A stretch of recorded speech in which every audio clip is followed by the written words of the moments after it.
A single mother pregnant asked for expired bread for her daughter, but the millionaire who witnessed it fell in love with her instantly. What started as charity turned into true love, changing their lives forever. A story that will touch your heart. Subscribe to the channel, leave a like, and comment where you are watching from. The biting cold of June embraced New York with its icy hands, transforming Maple Street into a corridor of steam, escaping from the hurried mouths of passers-by.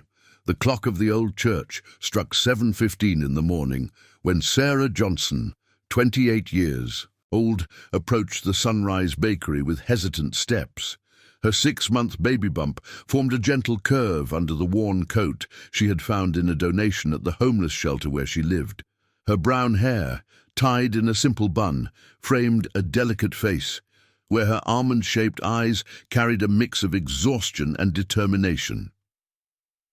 "Mommy, are you cold?" asked Sophia, her 5-year-old daughter, tugging at the hem of the floral dress that was already too small for her tiny frame. The girl had the same expressive eyes as her mother, but where Sarah carried worry, Sophia radiated a childlike curiosity that even difficult circumstances couldn't completely erase. "Just a little bit, my love. Let's go in here quickly, and then we'll warm up, okay?" Sarah forced a smile, stroking her daughter's messy curls. Inside, her stomach twisted with nervousness. It was the 3rd time that week she needed to ask for leftover bread, and the shame burned her cheeks like a persistent fever. The bakery exuded the comforting aroma of freshly baked French bread, mixed with the scent of espresso and sugary pastries. The display cases sparkled with chocolate truffles, coconut balls, and custard tarts that made Sophia's mouth water. Sarah held her daughter's hand tightly, took a deep breath, and approached the counter where Mr. Thompson, a robust 60-year-old man, was arranging the bread in wicker baskets. "Good morning, Mr. Thompson." Sarah spoke softly, her nervous fingers fiddling with the strap of her worn bag. Do you have any bread from yesterday? Anything that can't be sold anymore? It's just for my daughter." Behind her in line, David Miller waited patiently, accustomed to observing details. At 40, the businessman had the elegant posture of someone who grew up among business meetings and formal dinners. His navy blue Hugo Boss suit contrasted with the simple bakery environment, but he showed no discomfort.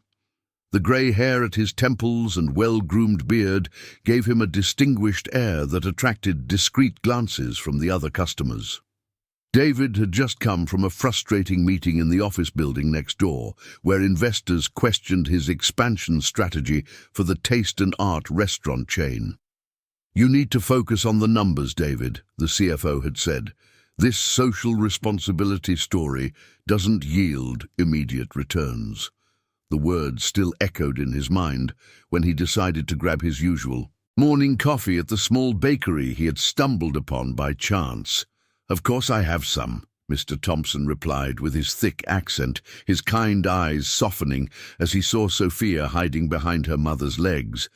"I have some whole grain bread from yesterday that's still perfect, but you don't need to pay anything." "No, Mr. Thompson, please," Sarah quickly interrupted, her cheeks flushing. "If you let me, I can clean the tables outside or organize the newspapers.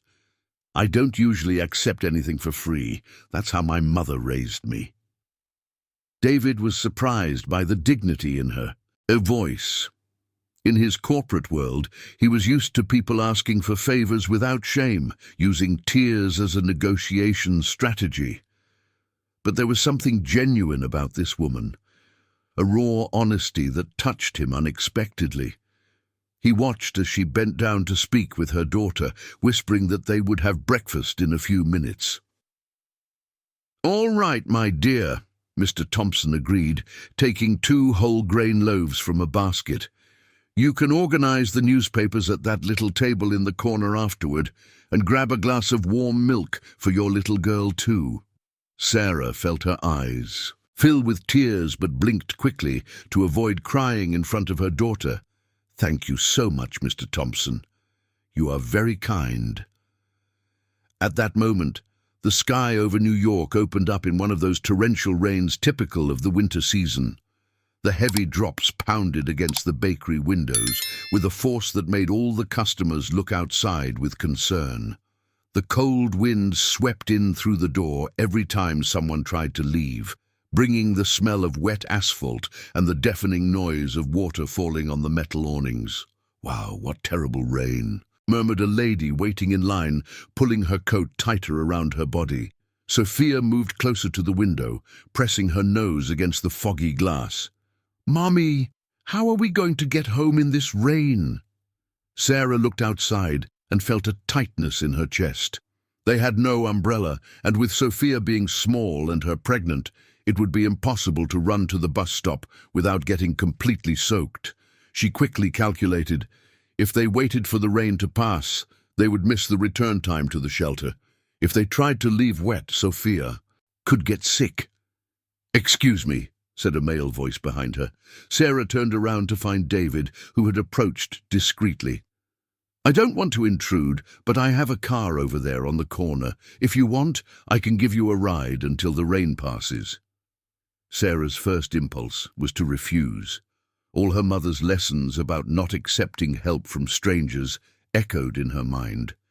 But Sophia was shivering from the cold, and the rain didn't seem to be letting up any time soon. She studied David's face, looking for signs of ill intent, but found none. Only genuine kindness and honest eyes. I wouldn't want to be a bother." Sarah hesitated, unaware of how the vulnerability in her voice touched something deep in David's chest. "It's no bother at all," he replied with a reassuring smile. "My car is right there, and this rain isn't going to stop any time soon. Besides, your daughter is freezing." Mr. Thompson, who was observing the scene from behind the counter, nodded approvingly. "You can go, my dear. Mr. David is a long-time customer here. He's a good guy." Sarah looked at Lily, who was staring at her with wide, hopeful eyes. The decision wasn't hard. Her daughter's safety and well-being always came first. "All right, then. Thank you so much." David opened a large umbrella and guided them to his black BMW X3, parked just a few meters from the bakery. The interior of the car smelled of new leather and a subtle air freshener, a stark contrast to the simplicity of Sarah and Lily's clothes. He turned on the heater immediately and adjusted the temperature to make it comfortable for the girl. "What a nice car," Lily commented with childlike admiration, running her little hands over the leather seat. "Is it yours?" David laughed, a genuine sound that surprised even himself. It had been a while since he had talked to a child. "Yes, it is. Do you like it?" "I do. It's just like the cars that pass on TV," Lily replied excitedly. "Mommy, look at that big radio!" Sarah felt her cheeks burn with embarrassment. "Lily, please don't touch anything." "Feel free to explore," David assured, tuning into a popular music station. "Do you live nearby?" Sarah hesitated before answering. "We stay in the city centre, near Central Park." David sensed the hesitation and didn't press the issue. During the 20 minutes they waited for the storm to subside, an oddly natural conversation developed between them. Lily shared her favourite games, how she liked to help her mum, and about the baby that was on the way. Sarah, initially reserved, found herself gradually relaxing. "And what do you do for work?" David asked, genuinely curious. "I graduated in business administration," Sarah replied, a hint of pride in her voice despite the current situation. "I worked at a consulting firm for 3 years, but they closed down when the crisis hit. Since then, it's been hard to find something in my field." "Business administration is a good degree," David commented, impressed. There was something about this woman that piqued his professional curiosity beyond human compassion. "The job market is tough, but there's always opportunity for those with qualifications." When the rain finally let up, Sarah expressed her gratitude profusely and prepared to leave. "Thank you so much, sir." David. David Miller. Sarah Johnson. And this is Lily. Sarah opened the door, but before stepping out, she turned to him again. Thank you for being so kind to us. People like you are rare. David watched them walk. Away toward the bus stop, Lily jumping in the puddles, while Sarah walked carefully to avoid slipping. Something had changed within him during those 20 minutes. The frustrating meeting from the morning, the cold numbers from the financial reports, all seemed insignificant compared to the quiet dignity of that woman and the purity of the child. When he arrived at the office, he couldn't concentrate on the profit and loss spreadsheets. The image of Sarah asking for work in exchange for bread, the tender way she cared for her daughter, the intelligence that shone through her words, all echoed in his mind like a call to something greater than he had known until then. The next morning, David found himself driving down Maple Street slower than usual, his eyes automatically scanning the sidewalk for two familiar figures. He parked in front of Sunrise Bakery at 7:10, 10 minutes earlier than his usual time, with a mental excuse that he needed to review some contracts before his first meeting of the day. The truth, which he was reluctant to admit to himself, was that he couldn't get Sarah and Lily out of his head all night. The doorbell tinkled. As he entered, and Mr. Thompson waved from the counter with a knowing smile. "Good morning, Mr. David. Double espresso as always." "Good morning, Mr. Thompson. That would be great." David discreetly looked around, noticing that the tables were impeccably organized and the newspapers stacked with military precision. Who organized all this? "Oh, that was Sarah," Mr. Thompson replied, evident approval in his voice.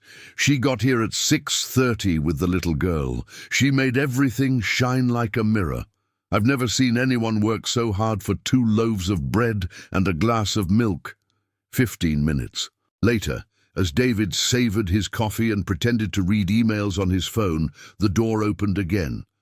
Sarah entered with Lily, both with rosy cheeks from the morning chill. Today she wore a light blue blouse that, although old, was impeccably clean and pressed. Her hair was styled in a side braid that gave her face a younger look. "Good morning, Mr. Thompson," Sarah greeted, giving a shy wave to David. "I came to see if you have anything else for me to do."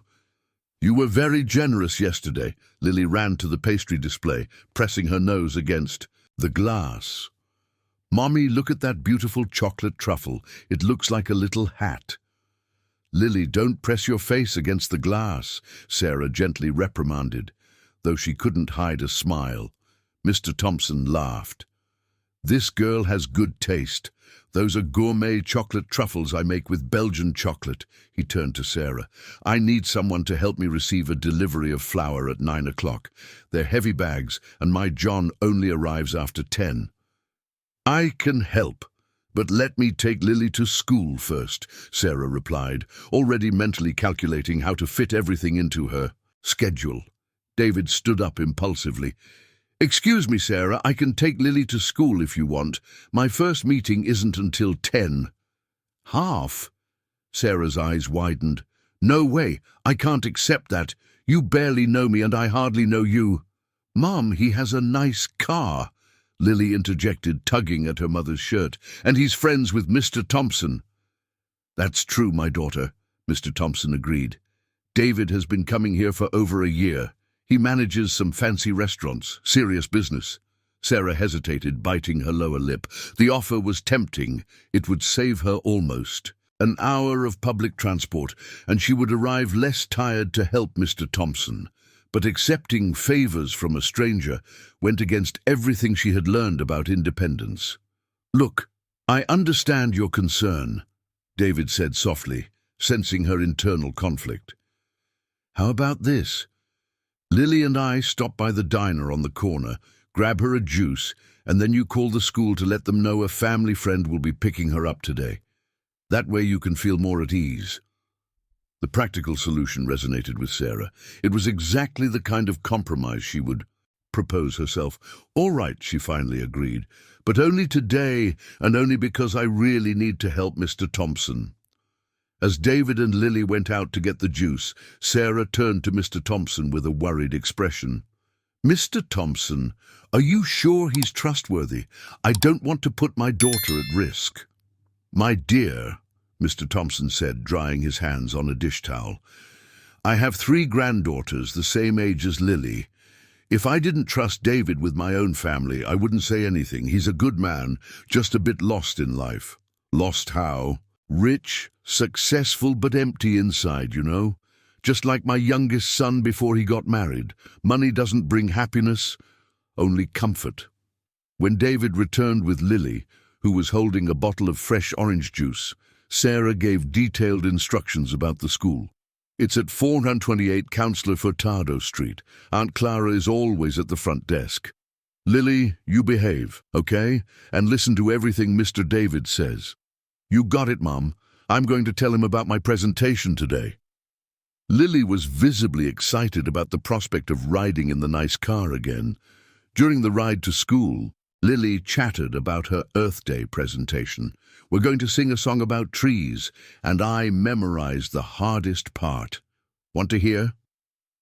David, who had spent the last 15 years focused solely on spreadsheets and meetings, found himself genuinely interested in the girl's enthusiasm. Of course, sing it! With her crystal-clear voice, Lily sang a song about preserving nature, gesturing dramatically from the back seat. David found himself smiling in a way he hadn't in years, a genuine smile that came from the heart. That was beautiful, Lily. Your mom must be very proud. She is. She always says I have to study hard to grow up and help other people, just like she did before I was born. Your mom worked helping people? Yeah. She said she organized things for companies to make them look nicer. But after Dad left, she can't find work anymore. David felt a pang in his chest. The innocence with which Lily spoke about such a complex and painful situation made him understand Marina's reality better. Did your dad go on a trip? No, he really left. Mom cries sometimes when she thinks I'm not watching, but now she'll be happy again, because the baby is coming. When they arrived at school, a 50-year-old woman in a floral apron approached the car. Lily, what a nice car. Who's your friend? Aunt Clara, this is Mr. David. He's a friend of Mom's and Mr. Thompson from the bakery, Lily explained excitedly. David got out of the car and introduced himself formally. Good morning, I'm David Miller. Sarah had to work early today and asked me to bring Lily. Clara assessed him with the experienced gaze of an educator. Sarah didn't mention anything yesterday. It was a last-minute thing. Sarah has my number and I have hers. If you want to confirm, you can call. David's transparency reassured Clara. No need. Lily seems very comfortable with you. She bent down to Lily. Go on, dear. Will your mom pick you up at the usual time? Yes, Aunt Clara. Bye, Mr. David. Thanks for the ride. On the way back to the bakery, David found himself thinking about Lily's maturity.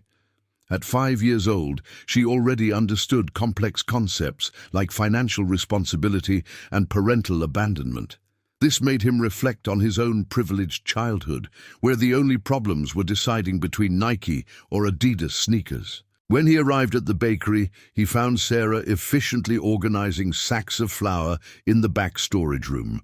She had created a stacking system that maximized space and made access easier. Her cheeks were flushed from the effort, but she worked with the total concentration of someone who took pride in what they did. How was it? She asked as soon as she saw him. Perfect.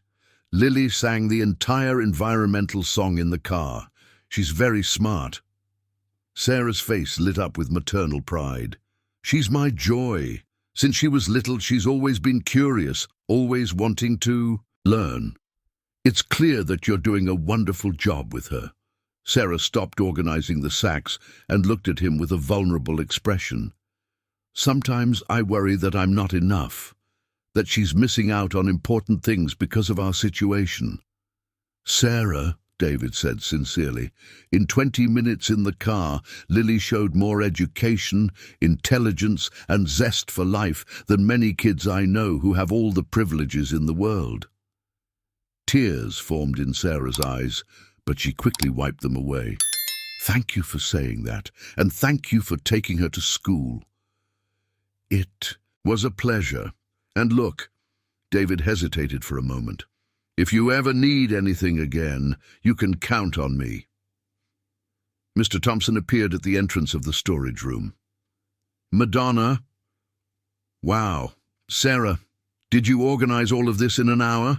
My John used to take the whole morning. Sarah smiled, proud of the recognition. I learned to optimize spaces when I worked in business consulting. It's just a matter of logic.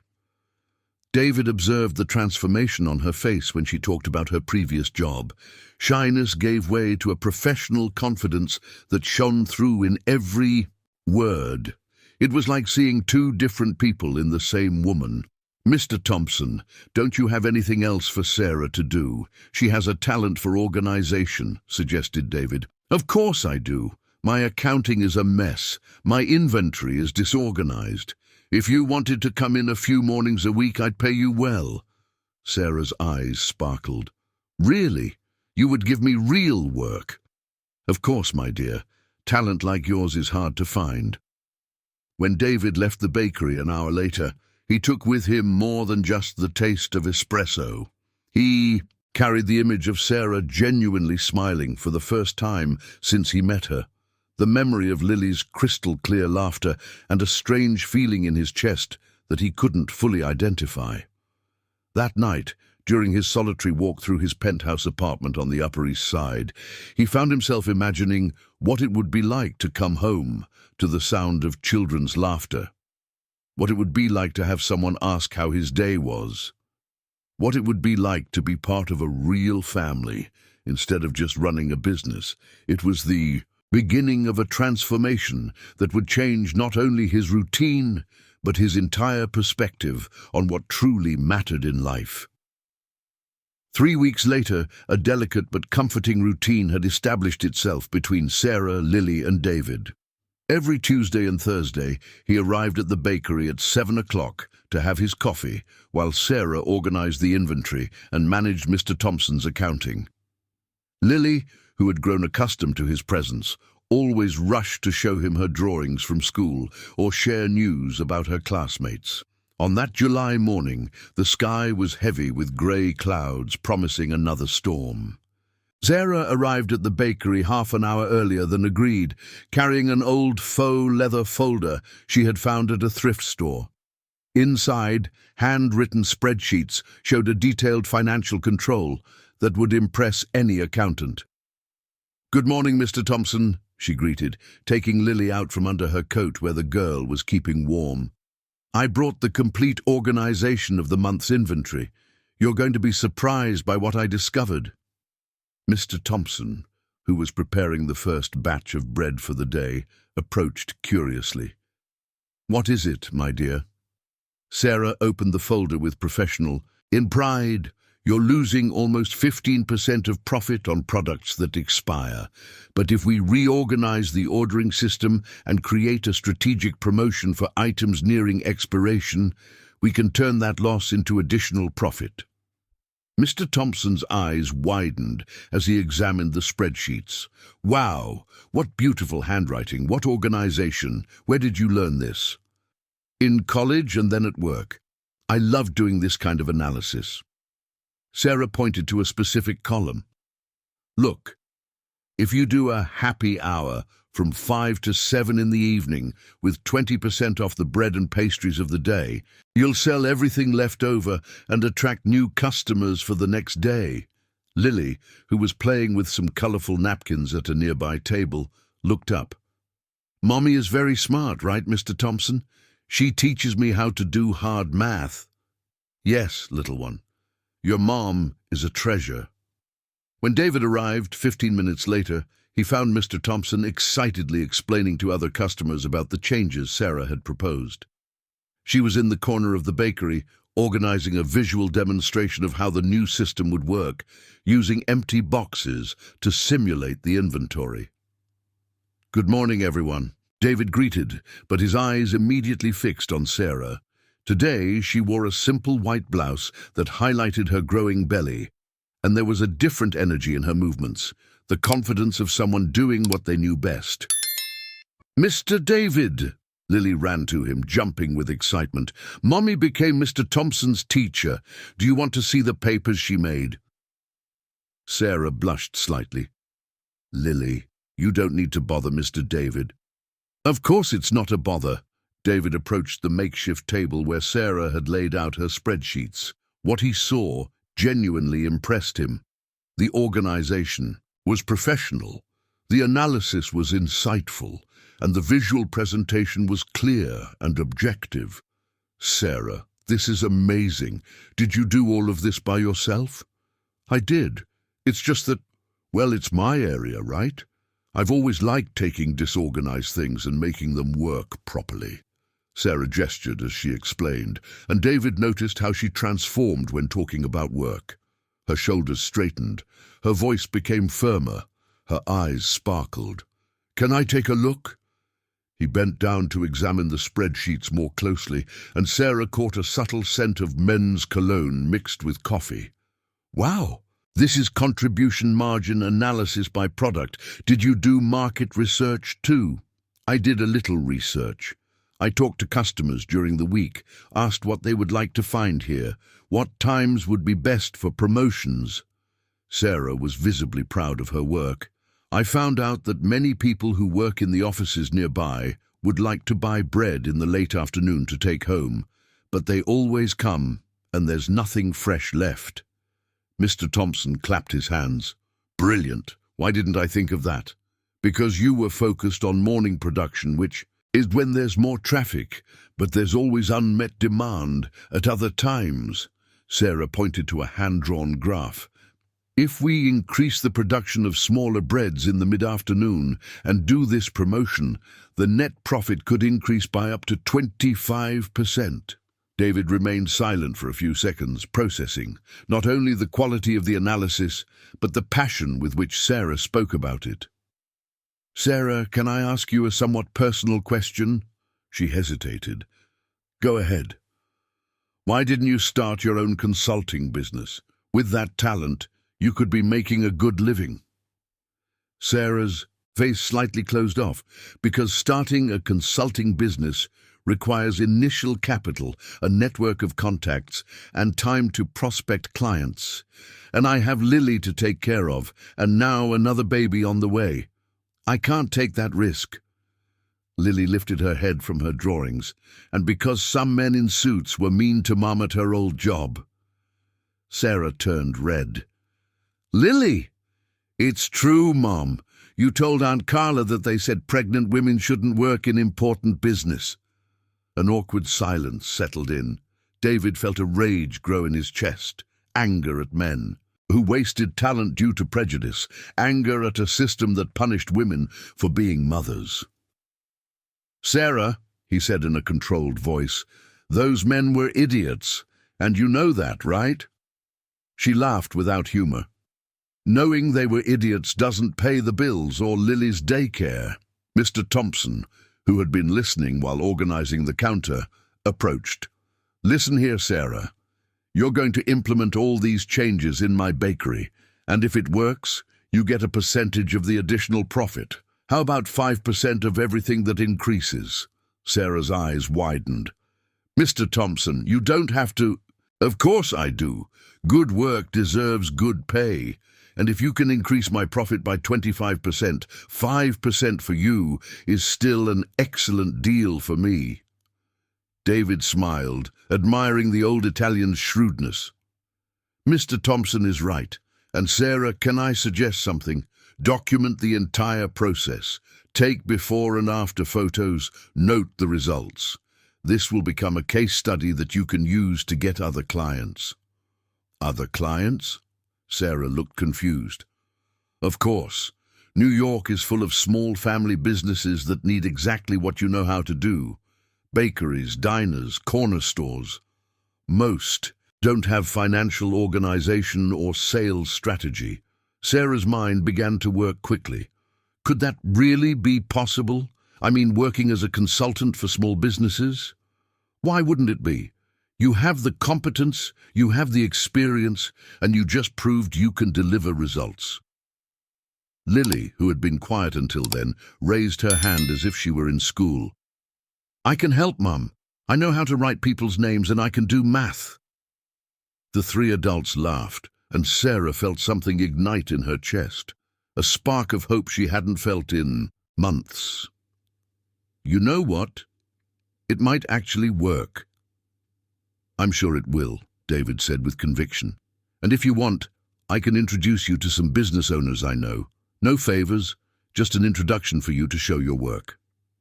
Sarah looked him in the eyes, searching for signs of pity or condescension, but found only genuine respect. Why are you doing this? Why are you being so kind to me and Lily? The question caught David off guard. He knew the answer but wasn't ready to verbalize it completely. Because you two reminded me that there are things more important than profit spreadsheets, and because it's an immense waste to let a talent like yours go to waste for lack of opportunity. Mr. Thompson clapped his hands, interrupting the moment. Then it's decided. Sarah, you start implementing the changes tomorrow, and you, David, bring those contacts you mentioned. Let's make this girl shine. Lily clapped her hands too. Yay! Mum is going to be a businesswoman just like you, Mr. David. Sarah laughed, a genuine laugh that echoed through the bakery like music. Slow down, Lily. First, we see if the ideas work in practice. They will work, David said confidently, and when they do, you'll realize you deserve much more than you're allowing for yourself. In that moment, with the smell of fresh bread filling the air and Lily drawing imaginary spreadsheets on her papers, Sarah felt for the first time in months that the future could hold possibilities she hadn't dared to dream. She didn't yet know that this conversation would be the first step of a transformation that would change not only her professional life, but the entire course of her destiny.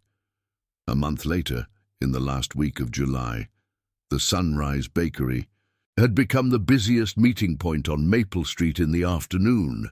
The changes implemented by Sarah not only worked, but exceeded all expectations.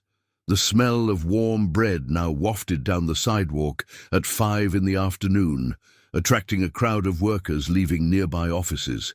Sarah arrived at the bakery at 6:30 in the morning, as had become her habit, but today she carried a new folder, a gift that Mr. Thompson had insisted on giving her after the resounding success of the first week of promotions. Lily was sleeping in her arms, wrapped in a pink blanket that David had forgotten in the car the previous week. "Good morning, Mr. Thompson," Sarah called softly, carefully placing Lily in a cushioned chair that the Italian had set up especially for the girl to sleep while her mum worked. "Good morning, my businesswoman," Mr. Thompson replied with a radiant smile. "Did you see yesterday's numbers? 43% increase in afternoon sales. Madonna mia, you're a genius." Sarah blushed at the compliment, but couldn't hide her pride. "The secret is understanding customer behavior, Mr. Thompson. People want convenience, they want quality, and they want to feel special. Our promotion gives them all three.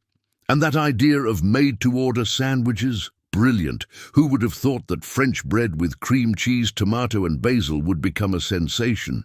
It's because I observed," Sarah explained, opening her folder and pulling out a new spreadsheet. "Customers always asked to heat the bread. They always bought cream cheese and ham separately. Why not offer the product ready, warm, with fresh ingredients?" Lily shifted in her chair, slowly opening her eyes. "Good morning, Mom." "Good morning, Mr. Thompson. What a nice smell." "Good morning, little one." Mr. Thompson approached with a glass of warm milk and a sugar bread. "Your mom is working wonders here at the bakery." 15 minutes later, David arrived with his usual punctuality, but today he had a different expression, a mix of anxiety and expectation. He wore a dark grey suit and carried a briefcase, signs that he would have important meetings throughout the day. "Good morning, everyone," he greeted, but his eyes immediately searched for Lily. "How are the numbers from the new strategy?" Lily stood up, instinctively smoothing the navy blue blouse she had bought with her first earnings at the bakery. It was the first new piece of clothing she had bought in 8 months, and the feeling of being well-dressed had renewed her confidence. "The numbers are better than we expected, David. Last week's additional profit was 41%. 41%? David couldn't hide the admiration in his voice. "Lily, that's extraordinary. Mr. Thompson must be over the moon." "I really am," Mr. Thompson chimed in, waving his hands excitedly. "And look, she already has proposals from 3 other establishments in the area. Mrs. Rose from the diner, Mr. Bennett from the grocery store, and even that sushi restaurant on the corner. Want to talk to her?" Lily, who had finished her breakfast, approached David, pulling out a drawing from her backpack. "Mr. David, I drew Mum working. Look, she has papers in her hand, and she's smiling." David crouched down to examine the drawing closely. Lily had depicted Lily behind a table full of colourful papers, with a big smile and open arms. In the corner of the page, a male figure in a suit watched approvingly. "It's beautiful, Lily. Your mum looks very happy here." "It's because she's really happy," Lily declared with the simple wisdom of children. "Before she cried in secret, but now she sings in the shower." Lily turned red. "Lily?" "It's true, Mom. And you don't cry at night anymore when you think I'm sleeping." A silence heavy with emotion settled in. David felt a tightness in his chest, imagining Lily crying silently to avoid worrying her daughter. Mr. Thompson discreetly stepped away to give them privacy. "Lily," David said softly, "can I talk to you for a minute? In private?" She hesitated, but Mr. Thompson nodded encouragingly. "Lily stays here with me, my dear. You can go." The two stepped out onto the sidewalk where the morning bustle of New York was beginning to intensify. The smell of coffee from the offices mixed with the noise of cars and the calls of street vendors. "Lily, I wanted to make you an offer," David began, nervous in a way he hadn't felt since adolescence. "Yesterday, I spoke with the manager of 3 of my restaurants about your optimization methods. They were very interested." "Really?" Lily tried to control the excitement in her voice. "Really? But it's more than that. I'm expanding the chain, opening 2 new locations in the coming months. I need someone to do exactly what you did here: operations analysis, process optimization, sales strategies." Lily's eyes widened. "Are you offering me a job?" "I'm offering you a partnership." "What?" Lily had to lean against the bakery wall. "A minority partnership, an initial 5% with the possibility of growth based on results. You would be the operations and efficiency director, fixed salary plus profit sharing." Lily was speechless for a few seconds. "David, I don't know what to say." "Say you'll think about it. Say you'll seriously consider it. But why? Why are you doing this?" Lily looked directly at him. "Don't give me that story about wasted talent. I want to know the truth." David took a deep breath. "The truth? The truth is that in 1 month, you 2 changed my perspective on everything. I spent years building a successful company, but it was empty inside. When I see you working, when I see Lily growing, when I see you 2 facing difficulties with dignity and love, I understand what was missing." "And what was missing?" Lily asked softly. "True purpose, real connection with people, the feeling that work means something more than numbers on a spreadsheet." Lily felt tears forming in her eyes. "David, you don't have to answer now. Think it over. Talk to Lily. Assess if it makes sense for you. And what if I don't succeed? What if I disappoint you?" David smiled, that genuine smile that was appearing more and more often. "Impossible. You've already proven what you're capable of. And besides—" He hesitated. "Besides what?" "Besides that, I'm not going to let you fail. I'm not going to let Lily go through more difficulties. I'm not going to let you doubt your worth ever again." The tears finally rolled down Lily's face. "Why do you care so much about us?"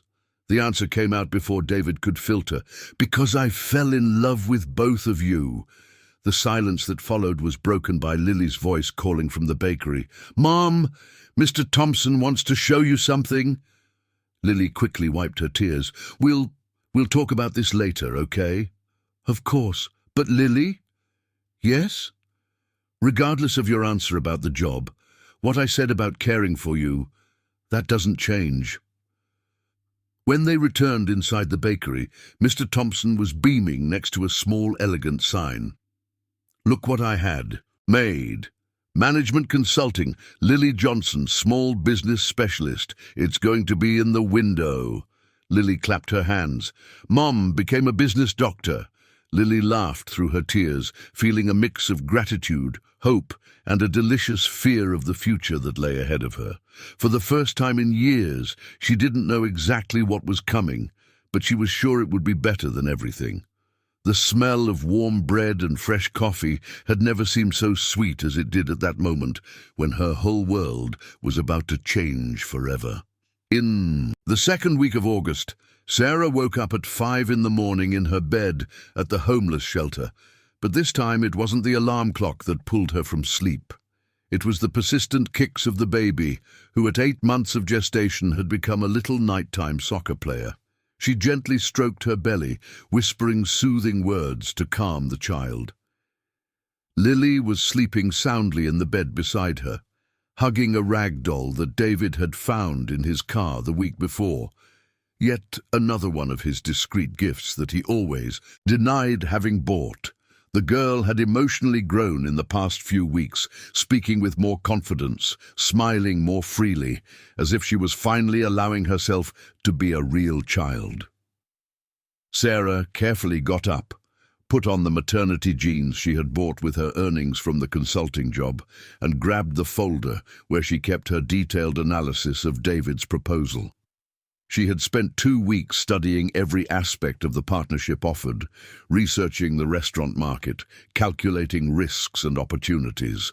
The proposal was generous, too generous in fact, and that made her uncomfortable. An initial salary of $8,000, a 5% share in profits, health insurance for her and the girls, and the possibility of growth based on results. It was more money than she had earned in her entire previous professional life. "Mommy," Lily murmured, slowly opening her eyes. "Did you wake up early again?" "Sorry, my love." The baby was moving a lot. Sarah sat on the edge of her daughter's bed. "Lily, can I talk to you about something serious?" Lily immediately sat up, giving her full attention that she always showed when her mom used a serious tone. "Sure. Mommy, is it about Mr. David?" Sarah was surprised by her daughter's insight. "How do you know?" "Because you look thoughtful when he's not around, and you get nervous when he is." Lily tilted her head, studying her mother. "Do you like him?" The direct question left Sarah speechless for a few seconds. It's complicated, Lily." "Why is it complicated? He's nice, he likes us, he makes you smile." "It's not just about liking, sweetheart, it's about not wanting people to think I'm taking advantage of his kindness." Lily frowned. "But you're not taking advantage. You work really hard. You're smart. You make businesses better." The simplicity of the observation touched Sarah deeply. At 5 years old, Lily could clearly see what she, as an adult, complicated with insecurities and fears. "And if I accept to work with him, would you be happy?" Sarah asked. "Very happy." Then we wouldn't have to live here anymore, right?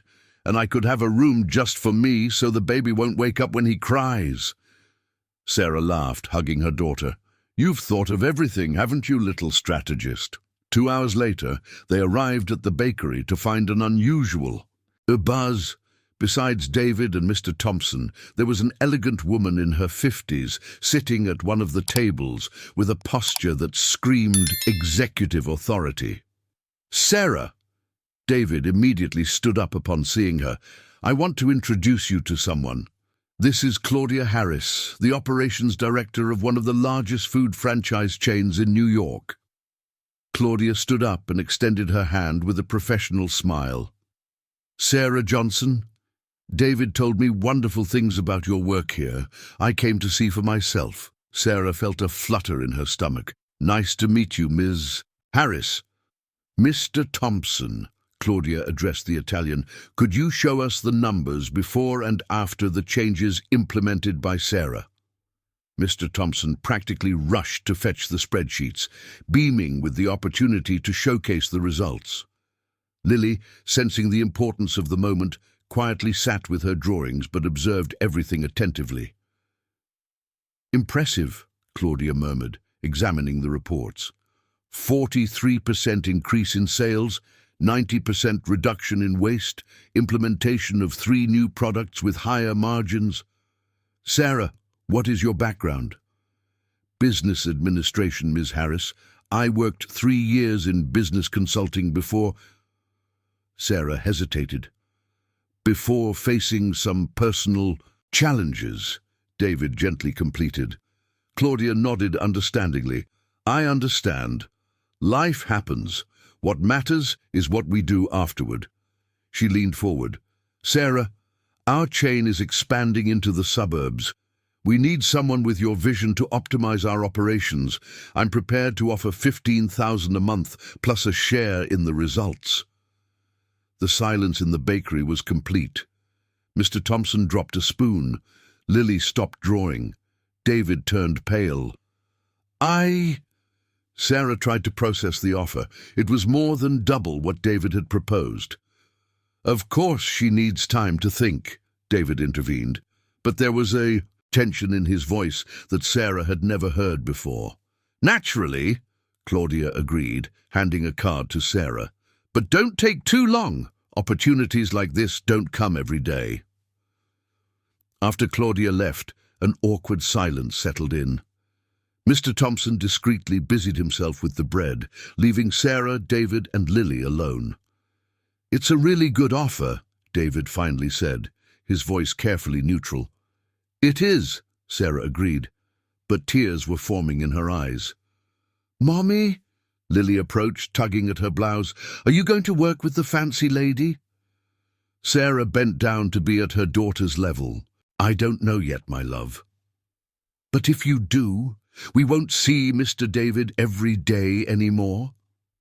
The innocent question echoed like a bomb. Sarah looked at David, who turned his gaze to the window.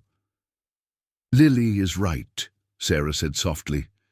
"If I accept her offer, I will probably travel a lot, work in other cities." "And do you want that?" David asked, finally looking at her. Sarah hesitated. "I want financial stability. Marina wanted to provide everything that Lily and the baby deserved. I never want to have to ask for expired bread to feed my daughter again." "I completely understand that. But," Marina noticed a but in his voice, "but you also deserve to be happy. You deserve to work with people who value you for who you are, not just for what you can produce." Lily approached David and took his hand. "Mr. Miller, are you sad?"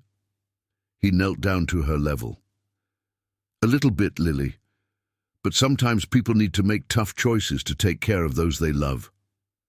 Like when Mom left her old job to take care of me when I got sick." "Exactly." Marina felt her heart breaking. "David, you don't need to explain anything, Marina. I understand. And whatever your decision is, you can always count on me." At that moment, Mr. Thompson appeared with 3 cups of coffee. "Sorry to interrupt, but I wanted to say something." The Italian sat down at the table with them. "Marina, my daughter, in the last 2 months, you've transformed not only my bakery but my life. I'm an old stubborn man who thought he knew everything about his own business."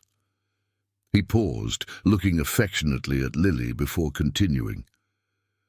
"But you've not only improved my numbers, you've brought joy. Here, you've brought this wonderful girl who brightens our mornings. You've brought hope to a tired man." Mr. Thompson turned to David. "And you, my friend, have changed in the last 2 months as well. You used to come here all tense, worried about meetings. Now you arrive smiling, asking about Lily, interested in people's lives." He looked at Marina again. "Money can always be made. But a family, a true family is rare, my daughter." Lily clapped her hands. "Mr. Thompson spoke beautifully, just like my teacher." The 3 adults laughed, but there were tears in Marina's eyes. "Mr. Thompson is right about one thing. You all have become my family. And family helps each other," David said softly. "If accepting Claudia's proposal makes you feel more at ease, I will support your decision." Marina looked into his eyes and saw something that made her finally understand what she felt for him. It wasn't gratitude or dependence. It was love. True love, based on respect, admiration, and companionship. "And what if I don't accept her proposal?" Marina asked quietly. "Then I will do everything in my power to ensure you never regret that decision." Lily, who had been quietly observing the moment, stood up and hugged both adults at the same time. "There! Now we're a real family!" And in that triple hug, with the smell of warm bread enveloping them, and Mr. Thompson smiling emotionally in the background, Marina knew she had found something far more valuable than any job offer. She had found her place in the world. On the morning of August 25th, a grey and rainy Sunday, Marina woke up with a back pain unlike anything she had felt during her first pregnancy. It was 6 in the morning, and the spaced contractions made her realize that the baby had decided to arrive 2 weeks earlier than expected. Lily was sleeping soundly beside her, unaware of the drama that was beginning. "Lily, my love," Marina whispered, gently shaking her daughter. "Wake up, little one. I think your sister wants to meet the world today." Lily opened her eyes immediately, with the keen perception she had developed in recent months. "Is it today, Mom? Is she coming today?" It seemed so. Marina tried to keep her voice calm, but a new contraction made her grip the edge of the bed. "I need you to be my brave helper, okay? Let's call Mr. Miller." In the last 15 days, since she had turned down Claudia Ferreira's offer, Marina had formalized her partnership with David. The first restaurant of the expansion was already operating with her optimizations, and the results had exceeded all expectations. More importantly, the 3 had truly become a family, even if it wasn't officially recognized on paper yet. Lily picked up the simple phone that David had insisted Marina have and dialed the number she already knew by heart. After 3 rings, his sleepy voice answered. "Hello? Marina? Is everything okay?" "Mr. Miller," Lily spoke with the seriousness of an adult. "Mom is in pain and I think my sister wants to be born. Can you come get us?" The silence on the other end lasted 2 seconds before David responded, now fully alert. "Of course, Lily. Put your mom on the phone quickly." Marina took the device with trembling hands.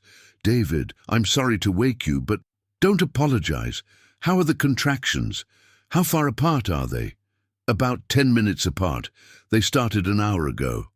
"Did you pack the hospital bag?" "I packed it last night. I had a feeling." "Great. I'm leaving now. I'll be there in 15 minutes. When David arrived at the homeless shelter, he found Marina sitting on the edge of the bed, breathing slowly through a contraction, while Lily carefully organized the baby's clothes in a pink backpack. "How are you?" he asked, kneeling beside Marina and taking her hand. "Nervous," she admitted. "The first time I had my mum with me, I had a plan. I had everything organized. Now, "Now you have me," David said firmly, "and you have Lily, who is being the most responsible sister in the world." Lily smiled. "Proudly. I packed 3 diapers, 2 outfits, and the soft blanket you gave her." During the drive to St. Mary's Hospital, Marina held onto the car seat as the contractions intensified. Lily, in the back seat, hummed a lullaby she had learned at school, as if she were already trying to soothe the sister who hadn't even been born yet. "David," Marina said between contractions, "I need to tell you something." "Go ahead." "The baby's father. He called yesterday." David almost slammed on the brakes. "Called how? You changed your phone 3 months ago." Sarah got the number from the hospital where she was having her prenatal checkups. She said he wanted to meet the daughter, that he wanted to take responsibility. Sarah made air quotes sarcastically, "after disappearing for 9 months. And what did you say?" "I said he lost the right to be a father when he abandoned me pregnant with a 6-month-old baby and a 5-year-old to raise." Lily leaned forward. "Mommy, who is this man?" Sarah and David exchanged glances. They had discussed how to approach this topic, but hoped to have more time. "He is the biological father of the baby, my love. But that doesn't mean he will be part of our family. Like my daddy who left." "Exactly." Lily thought for a few seconds. "But now I have Mr. Miller, right? He can be the daddy of my sister, too." The silence in the car was broken by a stronger contraction that made Sarah moan softly. David parked at the obstetric emergency entrance and ran to get a wheelchair. The next 4 hours passed in a blur. Sarah was in the delivery room, David in the waiting room with Lily, when a nurse appeared with a worried expression. "Mr. David Miller, the patient is asking for you. There have been some complications." David's world collapsed. "Complications? What kind of complications?" "The baby is in a transverse position and the mother's blood pressure has risen significantly. We will need to perform an emergency cesarean." Lily, who had been playing with dolls in the children's waiting area, ran to David with tears in her eyes. "Is Mommy okay? Is the baby okay?" David picked her up, trying to control his own panic. "They will take very good care of your mommy and your sister. The doctors here are the best in New York." "Can I see Mommy?" "I can't go in right now, sweetheart, but soon we will meet your little sister." During the longest hour of David's life, he found himself making silent promises to any higher power that might be listening. He promised to be the best father he could be for the 2 girls, promised to take care of Sarah forever, promised never to take their presence in his life for granted again. Lily had fallen asleep in his arms when the door to the operating room opened and the obstetrician appeared with a tired smile. "Mr. David, everything went well. Mother and baby are healthy. It's a beautiful girl weighing 3 kilograms and 200 grams. David felt his legs weaken with relief. "And Sarah, how is she?" "Well, but she will need to stay a few days hospitalized due to high blood pressure. It's normal after a complicated delivery." Lily woke up to the conversation. "Doctor, can I see my mommy and my sister?" "Of course, sweetheart. Your mommy is asking for you." In the recovery room, Sarah was pale but smiling, with a tiny baby sleeping in her arms. Her hair was stuck to her forehead with sweat, but there was a peace on her face that David had never seen before. "Look who just arrived," Sarah whispered when she saw them enter. "Lily, come meet your sister Julia." Lily tiptoed closer, her eyes wide with admiration. "She is so tiny, and what dark hair." "Do you want to hold her?" Sarah asked. Lily looked at David, who nodded encouragingly. With the care of someone much older, she extended her arms and received her sister. "Hi, Julia," Lily whispered. "I am your sister Lily, and this is Mr. Miller. He will take care of us forever." David felt tears streaming down his face. In that moment, looking at the 3 women who had completely changed his life, He understood that this was his true family, not because they shared blood, but because they shared love, care, and mutual commitment. "Sarah," he said softly, approaching the bed, "can I ask a question?" "Of course." "Can Lily be right? Can I be Julia's father too, officially?" Sarah smiled through her tears. "David Miller, you have been her father since the moment you decided to stay with me through the storm that first day. This would just make official what we already know." Lily clapped her hands softly so as not to wake the baby. "Yay! Now we are a real family on paper too." And there, in that hospital room that smelled of disinfectant and hope, not only was Julia Johnson born, but also a new family configuration based on chosen love instead of obligation, dedication instead of duty, and the conscious building of a better future for all. Outside the window, New York was waking up to another day. But inside that room, 3 hearts beat in the same rhythm for the first time, sealing a pact of love that would last forever. 3 weeks after Julia's birth, on a September morning that promised to be one of the first warm days of New York's spring, Sarah was breastfeeding the baby in the living room of the 2-bedroom apartment that David had rented for them in Brooklyn. Lily was playing on the rug with her colored pencils, drawing the new family on sheets she had stapled together to make a book of our story. The apartment was simple, but had everything they needed. A room for Sarah with a crib for Julia, another room for Lily with a pink desk where she did her homework, and a spacious living room with large windows that filled the space with natural light.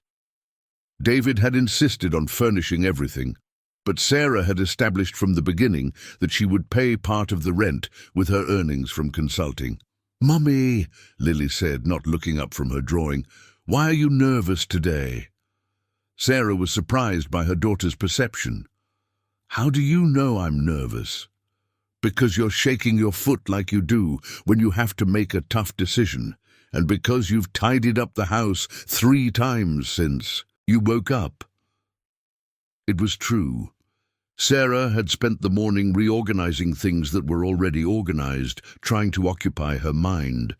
David would arrive in an hour for the Sunday lunch they had established as a family tradition. Lily had a family tradition, but before that, she needed to resolve a difficult conversation she had been postponing for weeks. "Lily, I need to tell you something important." The girl immediately dropped her crayons and approached the armchair where Sarah was nursing Julia. "Is it about the man who called at the hospital?" Sarah nodded. "He's coming here today before David arrives." "Why does he want to come?" "Because he says he wants to meet Julia and apologize for what he did." Lily frowned, processing the information with the seriousness she had developed in recent months. "And are you going to let him?" "I'll let him say what he has to say, but that's it." 15 minutes later, the doorbell rang. Sarah placed Julia in the portable crib in the living room and went to answer, with Lily clinging to her leg like a small protective guardian. On the other side of the door was Mark Smith, 32 years old, with the same soap opera heartthrob appearance that had attracted Sarah 2 years earlier. Well-groomed black hair, clean-shaven, expensive clothes, and the rehearsed smile that she could now see through the superficiality. In his hands, he carried a bouquet of expensive flowers and a wrapped gift. "Sarah," he said, trying for a warm tone that sounded forced, "you look beautiful. Motherhood has made you even more stunning." Sarah didn't move from the door. "What do you want, Mark?" "First, to apologize. I know I ran away when you needed me the most." He extended the flowers. "I know I have no excuse, but I was scared. I was immature." Sarah didn't take the flowers. "And now you're mature?" "Now I understand that I made the biggest mistake of my life. You were the best thing that ever happened to me, and I threw it all away out of fear." Lily hid behind Sarah, watching the man with instinctive distrust. Mark tried to smile for the girl. "And you must be Lily. Wow, how you've grown. You're a young lady now." Lily didn't respond, just pressed closer against her mom's leg. "Mark," Sarah said in a controlled voice, "if you came here thinking about rekindling something, you're wasting your time." "No, that's not it." "Well, it's not just that." He ran his hand through his hair, nervous. "It's that I want to meet my daughter. I want to take on my responsibilities as a father." "Your responsibilities?" Sarah laughed without humor. "Where were those responsibilities when I was starving in the last trimester of my pregnancy? Where were they when I had to live in a homeless shelter because I couldn't pay rent? I know I was a coward, but now I'm in a position to help. I got a better job, I have an apartment, and you thought you could come back and find everything the way you left it." Mark looked over Sarah's shoulder and saw the organized apartment, Lily's toys lovingly scattered around, and the crib with Julia sleeping peacefully. "You've organized things well. Is this apartment yours?" "That's none of your business." "Of course it is. If there's another man involved with my daughters, I have the right to know." Sarah felt anger rise in her throat. "Your daughters. You abandoned Lily when she was 3 years old and left me pregnant." "There are no daughters here." Lily, who had remained quiet until then, stepped forward. "My dad is David now. You're nothing to us anymore." Mark knelt to be at Lily's height. "Lily, I know you're mad at me, and you have every right to be. But I am your biological father, and your little sister's too." "Biological father means nothing," Lily replied with impressive maturity. "A real dad is the one who stays, who cares, who doesn't make Mum cry." At that moment, Julia began to cry in the crib. Sarah moved to pick her up, but Mark was quicker. "Can I?" he asked, already extending his arms. "No," Sarah and Lily said at the same time. "She's my daughter, Sarah. I have the right to hold her." "You have no rights." Sarah cradled Julia in her arms, instinctively protecting her. "Rights are earned with presence, with care, with responsibility, not with DNA." Mark stood up, and for the first time Sarah saw a shadow of the aggressive temperament he had always hidden well. "Look, Sarah, I tried to be civil, but if necessary, I will seek my rights in court." "In court?" Sarah laughed, but there was fear in her eyes. "On what basis?" "On the basis that I am the father of both children, and I can prove that you are living with a man who is not related to them. A judge might consider that an unsuitable environment." Lily clung to her mom's skirt, sensing the tension in the air. Sarah felt the world spin. The possibility of losing her daughters was her worst nightmare. "Are you threatening me?" Sarah asked with a trembling voice. "I'm saying I want to be part of my daughters' lives. If you make it easy, we can resolve everything as a family. If you make it difficult," he left the sentence hanging. At that moment, the sound of a key in the lock made everyone turn. David entered the apartment carrying grocery bags and a gift for Lily, but stopped immediately upon sensing the tension in the room. "Sorry, I thought that—" David looked at the unfamiliar man, then at Sarah's pale face. "Is something wrong?" Mark turned to study David with calculating eyes. "You must be the new boyfriend." "I'm David Miller," he replied with forced politeness, placing the groceries on the kitchen counter. "And you are—" "Mark Smith, the father of the children." The silence that followed was thick like a storm about to break. David looked at Sarah, who held Julia against her chest like a protective shield, then at Lily, who ran to him and clung to his leg. "Mr. Miller," Lily whispered, "this man wants to take us away." David knelt beside Lily, but kept his eyes on Mark. "No one is taking you anywhere, little one." "Look at that," Mark said with a sarcastic smile, "the hero." "Tell me something, David. Do you really think you can replace the biological father of these children?" "I'm not replacing anyone," David replied, slowly standing up. "I'm simply filling a void that was left." "Void?" Mark stepped forward. "I've made mistakes, but I'm their father." "A father is someone who raises, protects, and is present during tough times," David said in a calm but firm voice. "From what I understand, you did exactly the opposite." Sarah saw the discussion escalating and intervened. "Enough! Mark, you've said what you needed to say. Now leave." "I'm not leaving without an answer, Sarah. Are you going to facilitate my time with the girls, or will you have to explain to a judge why you're preventing a father from seeing his daughters?" It was then that David lost his controlled patience. "Listen here, Mark. You abandoned Sarah while she was pregnant and a 3-year-old child. You disappeared for almost 2 years. Now you show up here making threats and thinking you can intimidate a woman who went through hell to raise her daughters alone. And you think you can intimidate me? Who do you think you are?" "I'm the man who was there when Lily had nightmares because her father left. I'm the man who held Sarah's hand during Julia's complicated birth. I'm the man who will protect this family with my own life, if necessary." Lily released David's leg and stood bravely in front of Mark, showing impressive courage for a 5-year-old. "You may be my biological dad, but Mr. Miller is my real dad. And if you hurt Mum again, I will tell everyone that you are a bad person." The purity and determination in Lily's voice left everyone in silence. Mark looked at his daughter, then at Sarah holding Julia, and then at David protecting the family he had chosen. "Fine," Mark finally said, picking up the flowers that Sarah had rejected. "But this isn't over. I'm going to consult a lawyer." After he left, Sarah collapsed on the sofa, still trembling. David sat beside her, and Lily snuggled between them, creating a protective circle around Julia. "Can he really try to take the girls from me?" Sarah asked in a small voice.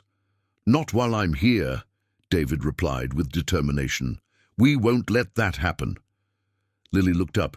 "Mr. Miller, can you also become our legal dad, so the bad man can't take us away?" David looked at Sarah, who nodded almost imperceptibly. "Lily," he said, kissing the girl's head, "I'm already taking care of that. Soon you and Julia will officially be my daughters too." And on that sunny Sunday that had begun with fear and threats, the little family grew even stronger, understanding that true love does not cower in the face of intimidation, and that a chosen family can be stronger than any biological bond. 2 months later, on a chilly November morning, Sarah was in the kitchen preparing breakfast when the doorbell rang insistently. Lily, who was playing with Julia in the living room, ran to her with a worried expression. "Mom, there's a man in dark clothes at the door. He doesn't look like the mailman." Sarah felt a chill in her stomach. In recent weeks, she had tried to maintain the normalcy of their family routine, but Mark's threat loomed over them like a dark cloud. David had hired one of the best family lawyers in New York, but they knew the battle would be tough. When she opened the door, she found a process server holding a brown envelope and wearing an impersonal professional expression. "Sarah Johnson." "That's me." "Judicial summons. You have been cited in a custody regulation action." Sarah took the envelope with trembling hands and closed the door, leaning against it for a few seconds before opening the document. The words seemed to dance on the page. "Requests the regulation of custody for minors Lily Johnson and Julia Johnson Miller. Issues of cohabitation, inadequate environment, negative influence of third parties." "Mom," Lily approached, holding Julia, who was sleeping in her arms, with the care of an experienced older sister. "What is this?" Sarah quickly folded the papers, trying to control her voice. "It's nothing important, my love, just some boring adult papers." But Lily, at 5 years old, had already developed a keen intuition for well-intentioned lies. "It's about the bad man, right? He wants to take us away?" Sarah knelt in front of her daughter, taking her little hands. "Lily, look at me. Neither you nor Julia are going anywhere. Neither I nor Mr. Miller will let that happen. Do you understand? But what if the judge? It won't happen. Judges are smart people who know how to recognize where children are loved and cared for. An hour later, David arrived for lunch and found Sarah sitting at the kitchen table, surrounded by papers and looking like she hadn't slept. Julia was in the portable crib beside her, and Lily was drawing in silence, a silence very different from her usual chatter. "You got it?" David asked, although the answer was obvious from Sarah's expression. "I did." Sarah pushed the documents toward him. "You read it." David read each line with increasing attention, and Sarah saw his jaw tighten as he progressed through the text. He's claiming that Lily shows signs of paternal identity confusion, and that Julia is being raised by a third party without legal ties. And there's more. Sarah pointed to a specific paragraph. He hired a private investigator who photographed all three of you at the park last Sunday. He's using the photos as evidence that another man is inappropriately taking on the father role. Lily lifted her head from her drawings. "Someone took a picture of us at the park." David knelt beside her chair. "Yes, little one, but it wasn't dangerous. It was just someone being very annoying." "Why would someone take a picture of us?" "Is our picture hidden? Did we do something wrong?" Sarah's heart broke. Seeing the confusion and fear on her daughter's face, Lily was starting to internalize that. There was something wrong with the family they had built. "You didn't do anything wrong," David said firmly. "Sometimes adults do bad things when they're afraid of losing something important. Like when Lucas at school lied about hurting Peter because he was afraid of getting in trouble?" "Exactly." Sarah picked up her phone. "I'm calling Dr. Henry right now." Dr. Henry Adams was the lawyer David had hired, a 60-year-old man, a family law specialist known for handling complex cases involving child custody. 15 minutes later, he was in the apartment, examining the documents with the meticulousness of someone who had seen similar situations dozens of times. "This isn't an easy case," he admitted, taking off his glasses and cleaning them thoughtfully. Mark hired Dr. Beatrice Moore, one of the most aggressive lawyers in the area. She's known for using every possible strategy, even ethically questionable ones. "But we have solid arguments, right?" David asked. "We do. The paternal abandonment is documented, you have a stable financial situation, the children are healthy and happy." Dr. Henry paused. "But we need to prepare for personal attacks." "What kind of attacks?" Sarah asked.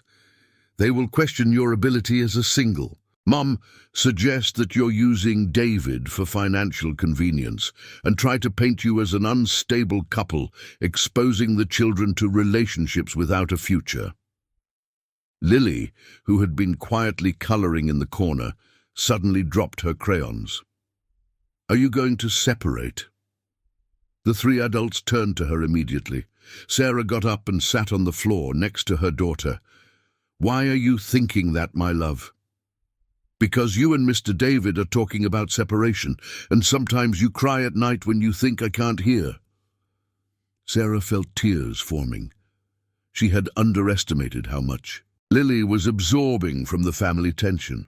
"Lily," David said, joining them on the floor, "do you remember when your mom was pregnant with Julia and I promised I would always take care of you?" "I remember." "Well, I don't break promises. Neither does your mom. We're worried because of these annoying papers, but that doesn't mean we're going to separate." Dr. Henry observed the interaction and took some notes. "Can I suggest a strategy? Let's hire a psychologist specialized in family assessment. He will talk to Lily, observe the family dynamics, and produce a report showing that the children are in a healthy and loving environment." "What if Lily says something that harms our case?" Sarah asked, anxiety evident in her voice. "Sarah," Dr. Henry said gently, "children don't lie about love. If Lily is happy and feels safe, that will be clear in any assessment. Lily got up and went to where Julia was sleeping in the crib. "Can I say something to you?" "Of course, little one," David replied. "I know the bad man wants me to live with him, but I don't want to. I want to stay here with you." She paused, organizing her thoughts. "Seriously, and if the judge asks me, I will tell the truth. That Mr. David is my real dad. That Mom is happy when he's here, and that Julia smiles when he sings to her to sleep."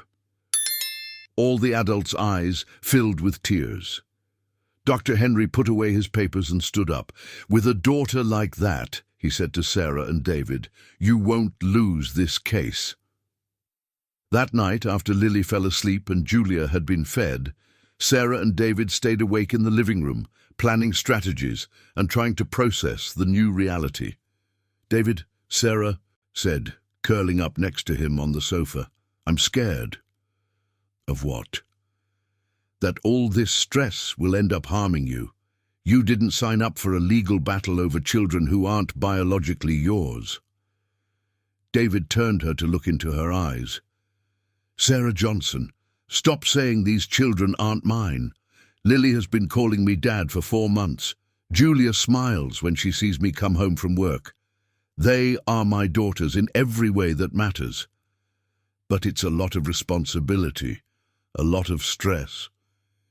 You know what real stress would be? Waking up every day knowing I didn't fight with all my strength to keep you 3 with me." He kissed her forehead.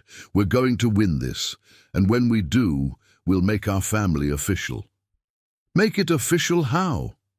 David smiled, that smile he had learned to give after meeting Sarah and Lily. "By marrying you, officially adopting the girls, and proving to the whole world that family isn't defined by DNA, but by choice, care, and love." Sarah felt her heart race. "David, are you asking you to marry me?" "I am." He knelt on the living room floor, taking her hands. "Sarah Johnson, will you marry me and make our family official?" From the girls' room came Lily's sleepy voice. "Say yes, Mum. Then we can be a real family on paper, too." The two laughed through their tears, and Sarah answered what her heart had known for months. "Yes, David, I do." And in that simple living room of a rented apartment, while New York slept outside, a chosen family prepared to fight for their existence, strengthened by the love they had built together. 3 months later, on a sunny February morning that contrasted with the tension in the air, Sarah, dressed in the navy blue suit that David had insisted she buy especially for the trial. Her hands trembled slightly as she pinned her hair in an elegant bun, but her eyes reflected a determination that had grown during the months of legal preparation. Lily, now 6 years old, was sitting on the bed watching. The mother was getting ready. She wore a light pink dress and white flats, clothes she had chosen herself to speak with the judge, as she called it. Julia, at 6 months old, was peacefully sleeping in her crib, unaware of the drama unfolding around her. "Mum," Sophia said seriously, "are you nervous like you were the day Julia was born?" Sarah turned from the vanity, forcing a reassuring smile. "A little bit, my love. But it's normal to feel nervous when we're about to do something important. Dr. Henry said, I just need to tell the truth, right?" "Just the truth, Sophia. And remember that no matter what happens today, your dad and I will always be with you." David appeared in the doorway, impeccable in his charcoal grey suit, but with the same signs of tension that everyone had carried in recent weeks. In his hands, he held a small bouquet of daisies, Sophia's favorite flowers. "For my brave girl," he said, offering the flowers to Sophia, who smiled genuinely for the first time in days. "Thank you, Dad," Sophia replied, smelling the flowers. In recent months, she had naturally begun to call him Dad, especially when she was nervous or needed protection. The family court was as busy as ever on a Tuesday morning. Sarah firmly held Sophia's hand as they walked through the marble corridors, their footsteps echoing in the solemn environment. Dr. Henry was waiting for them in the courtroom, organizing papers with the meticulousness he had shown throughout the case preparation. "How are you all?" he asked, noticing Sarah's paleness. "Ready," David replied for everyone, although his voice trembled slightly. Across the room, Mark was sitting next to his lawyer, Miss Beatrice Moore, a woman in her 40s, with perfectly styled blonde hair and a cold smile that didn't reach her eyes. He wore an expensive suit and had cut his hair, trying to project an image of a responsible and regretful father. When Sophia saw Mark, she instinctively moved closer to David. "Dad," she whispered, "can I stay close to you?"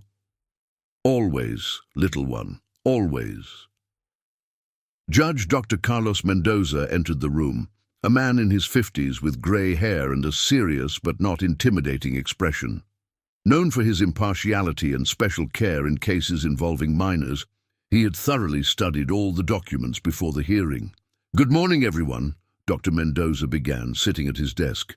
"We are here to deliberate on the custody action filed by Mr. Mark Smith regarding the minors, Sophia Johnson and Julia Johnson." Ms. Beatrice stood up for her opening argument. "Your Honor, my client acknowledges that he made mistakes in the past, but he is here today to take responsibility as a father. The children are being raised in an environment where a third party is usurping the paternal role, causing emotional confusion for the minors." She pointed to enlarged photos showing David playing with Sophia in the park, carrying Julia in his arms, kissing Sarah on the forehead. "As we see in this evidence, there is a clear attempt to replace the biological father figure." Dr. Henry calmly stood up. "Your Honor, what the defense calls usurpation is in fact filling a void left by paternal abandonment. Mr. Mark Smith abandoned the mother when she was 8 months pregnant and a 3-year-old child, only reappearing after they achieved emotional and financial stability." He opened his briefcase. "We have documentation from the period when the plaintiffs had to resort to homeless shelters. Medical documents showing the state of malnutrition of minor Sophia during the period of abandonment, and school reports demonstrating the significant improvement in the child's development after Mr. David Miller entered their lives." The judge examined the documents in silence. "I would like to hear from minor Sophia Johnson. Please come forward." Sophia looked at Sarah, who nodded encouragingly. Hand in hand with the process server, she approached the judge's desk with small but determined steps. Dr. Mendoza bent down to her level. "Hi, Sophia. My name is Carlos, and I need to ask you some questions, okay?"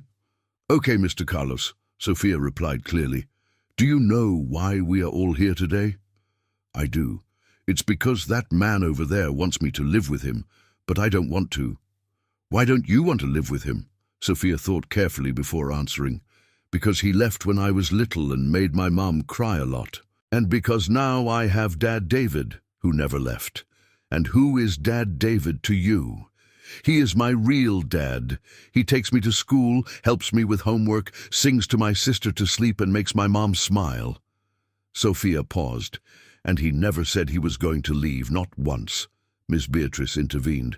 "Your Honor, the child is clearly influenced." "Doctor," Sophia interrupted with impressive courage, "no one told me to say this. It's what I feel in my heart." The judge smiled slightly. "Sophia, you can go back to your seat." As Sophia returned, to Sarah and David, Dr. Mendoza called the psychologist who had evaluated the family. "Dr. Patricia Lemos, please share your conclusions." The psychologist stood up.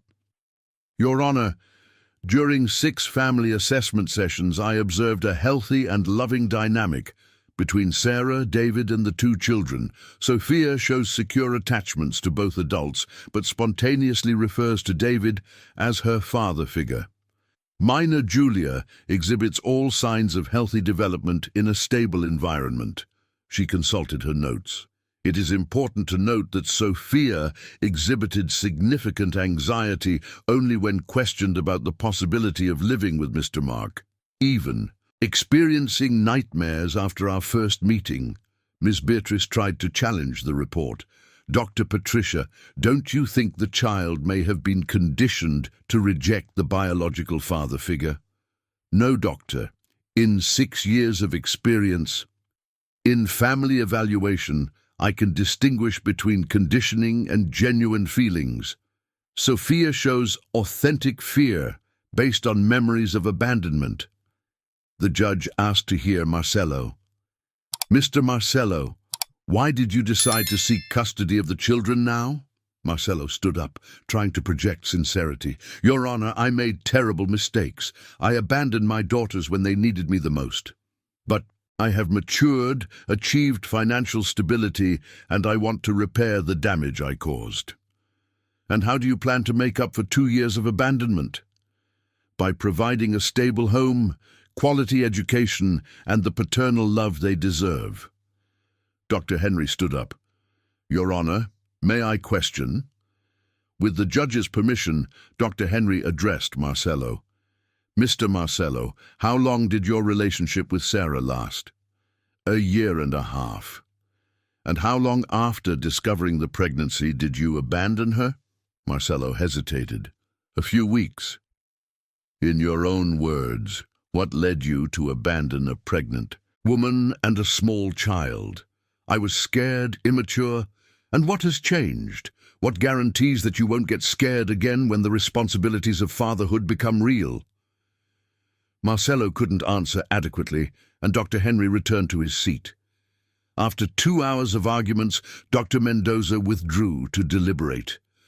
Sarah, David, and Sophia waited in the waiting room, with Sophia sleeping in David's lap while he and Sarah whispered silent prayers. 40 minutes later, they were called back. Dr. Mendoza returned with a serious expression. After careful analysis of all the evidence and testimonies, he began, I have reached the following decision. Custody of the minors, Sophia Johnson and Julia Johnson, remains exclusively with the mother, Sarah Johnson.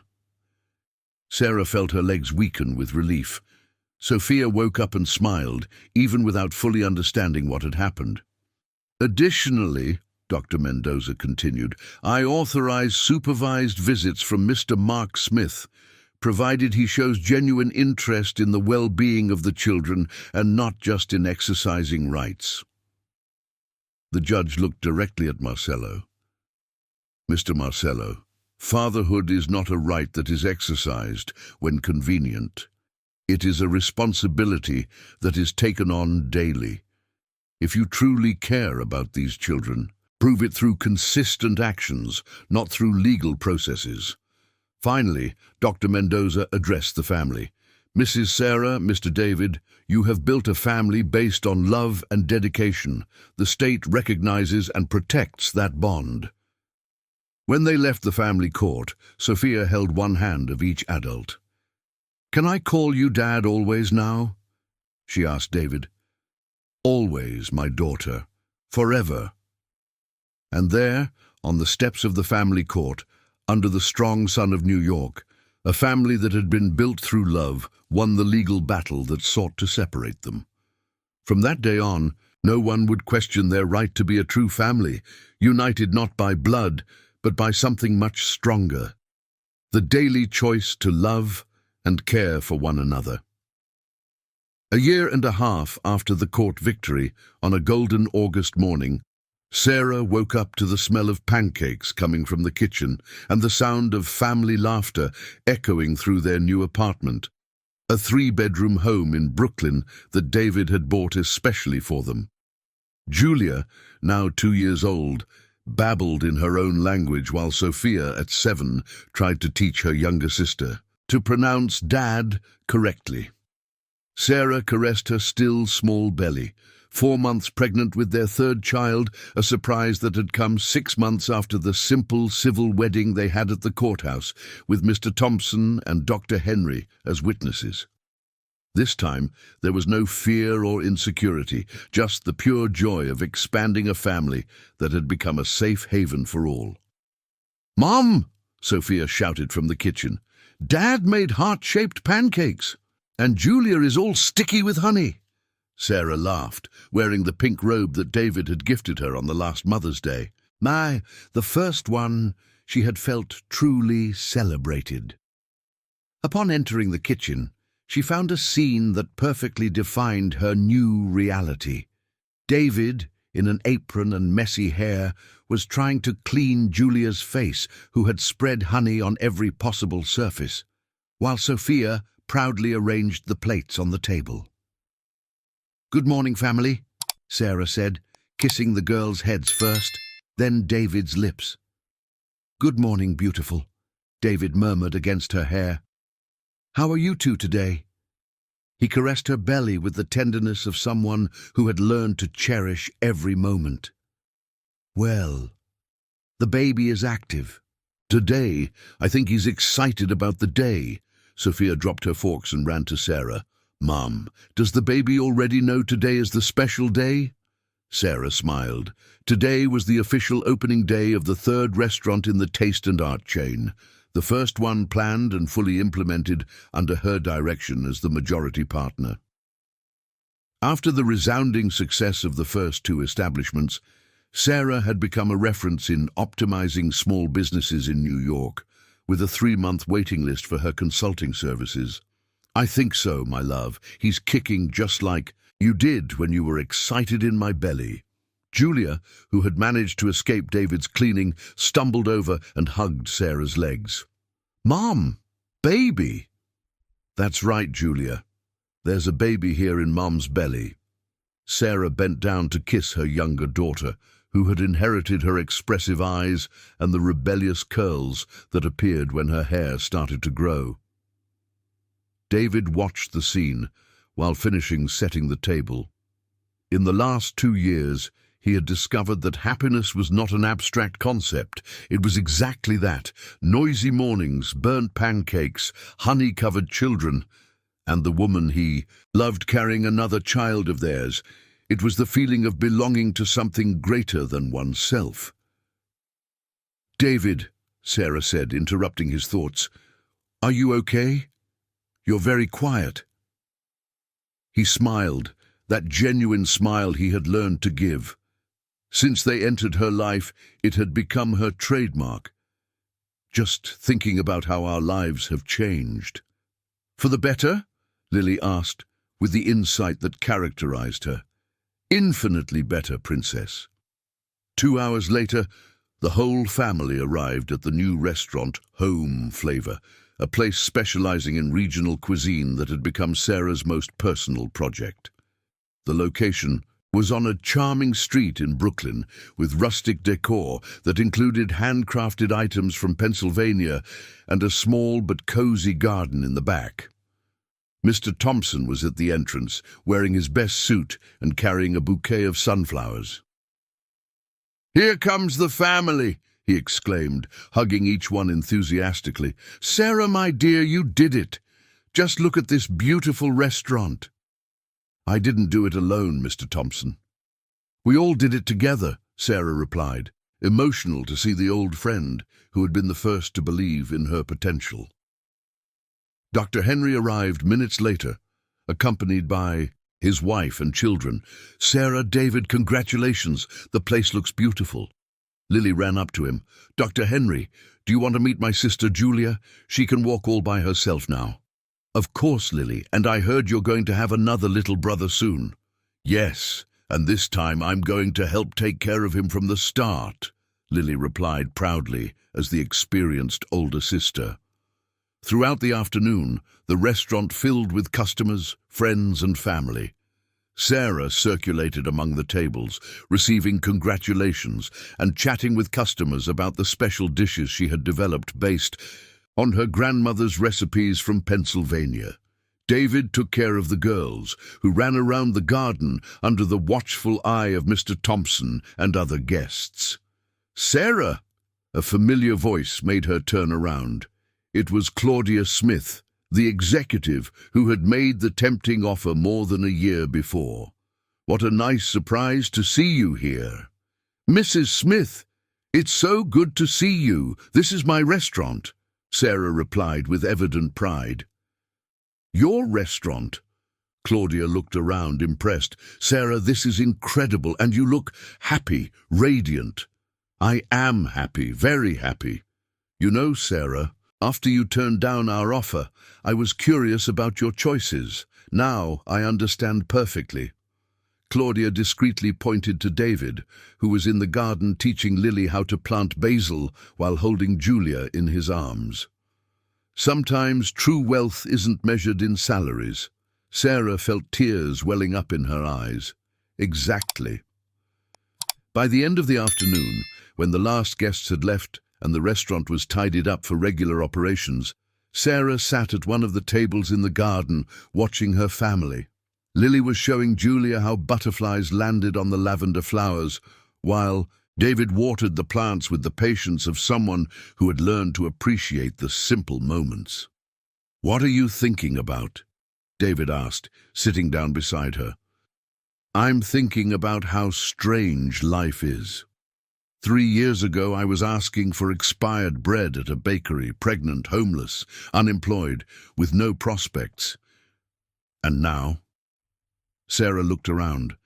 The thriving restaurant, the daughters playing safely and happily, the man she had chosen to love her family unconditionally, the baby growing in her womb. "Now I have more than I ever dared to dream." Lily ran up to them, with Julia, stumbling behind, trying to keep up. "Mommy, Daddy, look, I found a ladybug." She extended her little hand, where a small ladybug was walking peacefully. Julia tried to touch it, fascinated. "Be careful, Julia," Lily instructed patiently. "Ladybugs are delicate, just like our family. We have to take care of it with love." The adults exchanged glances, touched by the wisdom of childhood. Lily was right. They had built something delicate and precious that needed to be cared for with love every day. "Lily," David said, picking up both girls, "do you want to know a secret?" "I do. In a few months, when your little brother is born, our family will be complete, and no matter what happens in life, we will always be together." "Forever?" Lily asked.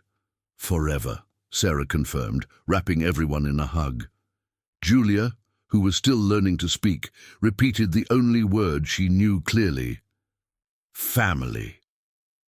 On that golden August afternoon, in the garden of the restaurant that symbolized the realization of all dreams, a family that had been born by chance and grown through love celebrated not only professional success, but the certainty that they had found the most precious treasure of all, a true home, built not with bricks and cement, but with daily choices to love, care, and stay together, no matter what fate had in store for them. The scent of lavender flowers mingled with the aroma of spices coming from the kitchen as the sun set over New York, painting the sky pink and gold, the colors of happiness they had learned to recognize and cherish in every small moment of the life they shared. If you enjoyed this, please like, subscribe to the channel, turn on notifications, and if you watched until now, comment, "I watched until now," and share your opinion about this story. And don't forget to watch the next video that appears on the final screen. It's going to be very exciting.